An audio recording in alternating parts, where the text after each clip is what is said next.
పోతన భాగవతము వరాహావతార కథ మనం తెలుసుకుంటూ ఉన్నాం.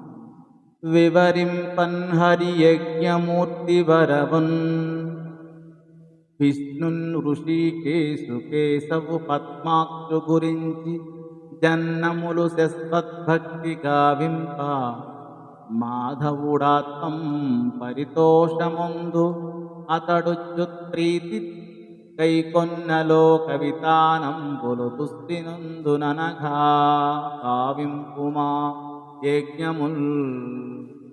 పుణ్యాత్మా స్వయంభువ శ్రీ మహావిష్ణువు యజ్ఞపురుషుడు, పరమపురుషుడు, ఋషికేశుడు, కేశవుడు, పద్మాక్షుడు. ఆయన గూర్చి అధికమైన భక్తితో యజ్ఞాలు చెయ్యి. అలా చేస్తే ఆ శ్రీపతి ఎంతగానో సంతోషిస్తాడు. ఆ దేవుడు సంతోషిస్తే లోకాలన్నీ సంతృప్తి చెందుతాయి. అందుకని నీవు యజ్ఞాలు ఆచరించు అని ఈ పద్య భావము. అకుటిల భక్తి కేశవ సమర్పణ బుద్ధి క్రియల్వనర్పక విపరీతులై యుయుకురాసులు యుముకు రాసులు దంచి ఫలంబునందగానక చెడు రీతి నోరక ధన వ్యయమౌటయ కాని మోక్షదాయకమగుచున్న తత్ఫలమునందరూ విష్ణు పరాన్ముఖ క్రియుల్.